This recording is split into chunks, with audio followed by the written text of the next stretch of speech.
Okay, questions have all been answered. I've taken off the backing tape of my double-sided tape, and I'm going to, with my flat piece laying flat on my table, I'm going to position that piece that I've just made centrally, matching up that 3/8 of an inch mark, and press it down so that it sits centrally at an angle in that aperture that's there for that piece. Now, the pattern tells you to turn it over and put your double-sided tape on the back of this panel. However, I have found it easier to put my double-sided tape on the back part of the flap.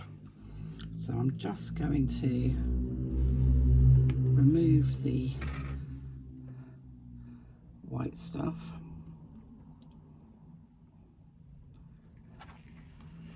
from there, and I'm going to take my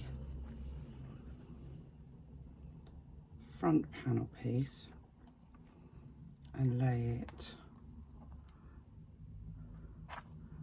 onto my lining, my flap lining panel, matching up all of the edges as carefully as I can.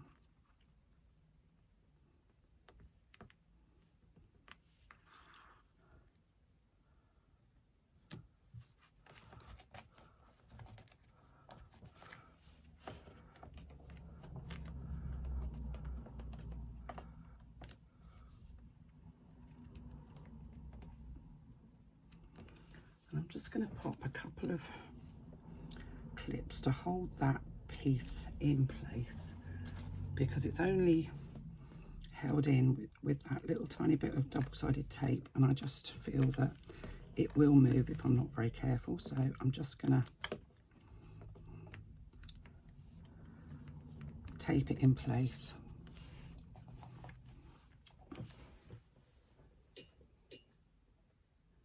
So you've got to make sure all the edges are aligned. Leather is stretchy. Even the thickest leather is stretchy, so you will sometimes need to just kind of pull it so that it's actually all matched up on all of the edges.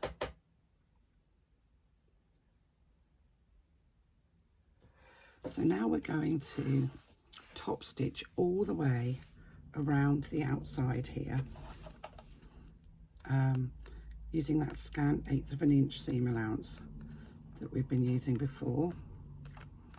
And we're going to make sure that we go around the outside of that shaped part on the front. And I'm going to have long threads at the beginning and the end because I want to bury my threads.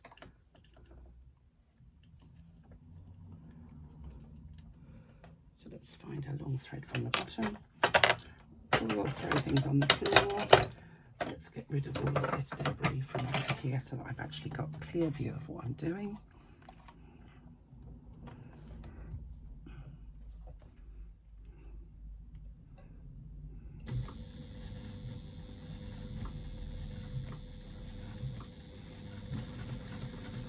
As I say, I cut the lining piece, the back part of my flap, so that I don't have the fluffy side of my leather showing, because I don't want that showing on the front. It's a design feature, I know, but it's something that I just didn't want, so I've cut it the other way around so that it looks exactly the same right the way across. You could, if you preferred, use glue to stick this down. I've put my double-sided tape slightly out of the seam allowance because I don't want to stitch through it. It's not quilter's tape, so it's not actually designed to be stitched through. If you start stitching through double-sided tape, you will gum up your needle, you'll have skipped stitches, and you will be not happy.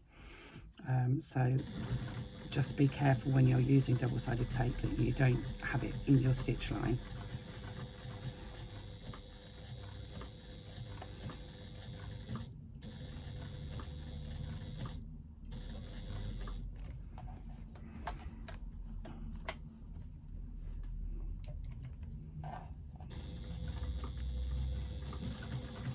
take it slowly, because this top stitching at a scant 1/8 of an inch is actually quite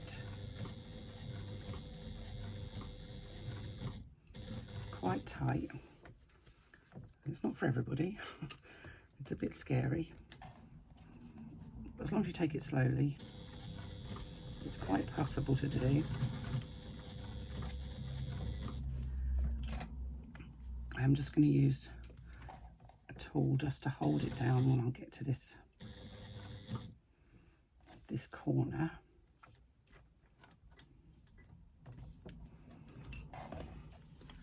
And I'm going to come up and round this aperture. When you get to the part where your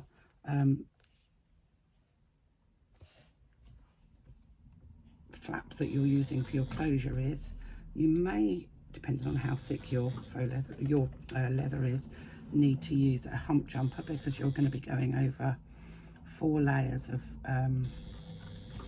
leather. So not all machines will like that.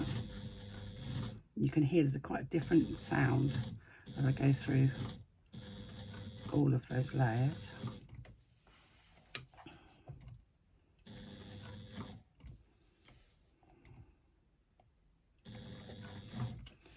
So why do we use a leather needle for leather?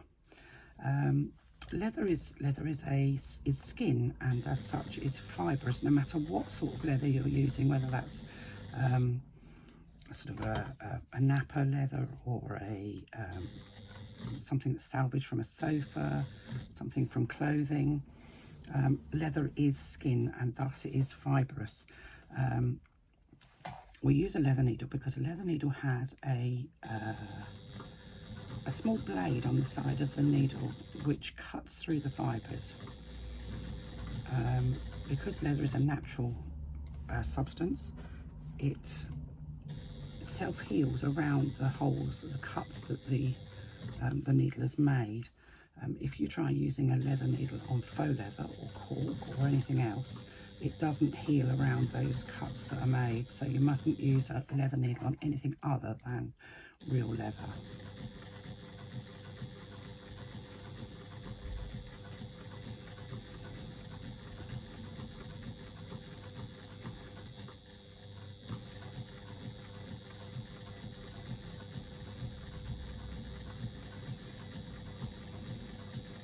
So I'm going all the way.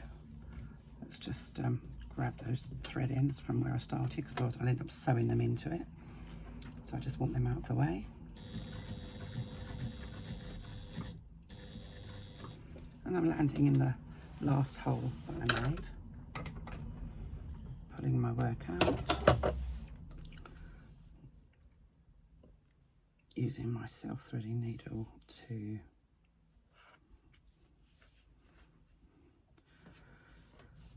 take the threads from the front through to the back,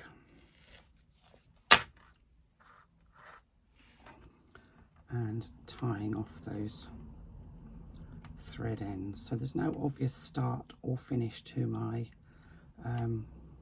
stitching.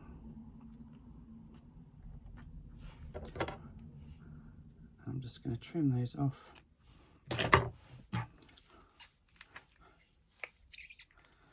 And add a little drop of glue just to make sure that they don't go anywhere.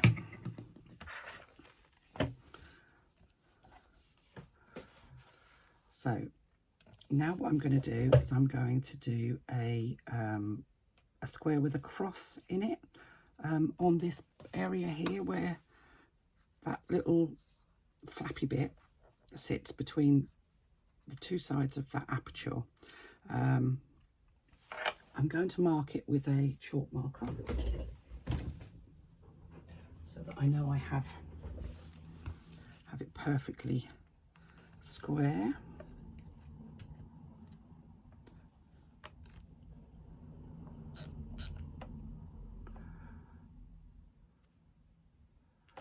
This just kind of secures the thing in place. It's also a decorative thing. Again, long threads at the beginning and the end.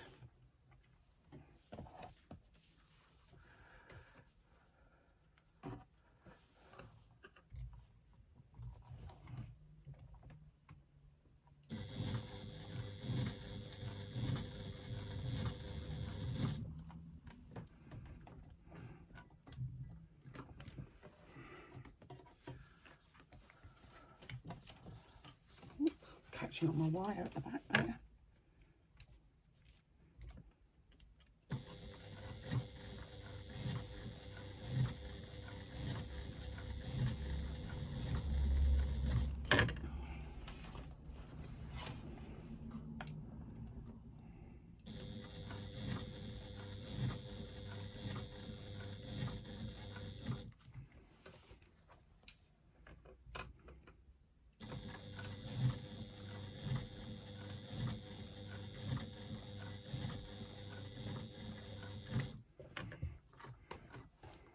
Raise my needle.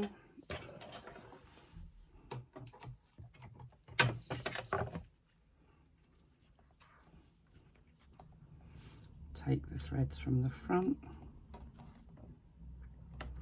through to the back.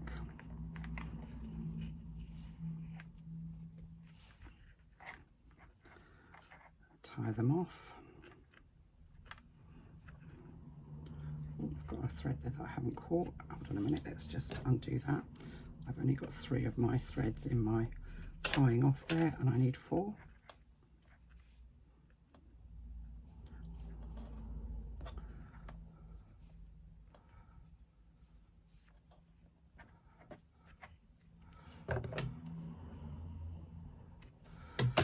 And trim off. Now I can use my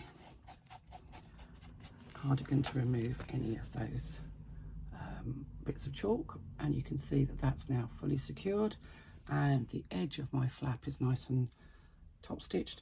And because I put the Decaville in, it's just got a bit more weight to it, it's just got a bit more kind of substance to it. This is a thinner faux leather and thus needs that bit of extra substance. So that's my flap completed, and I'll come back to you with the next part.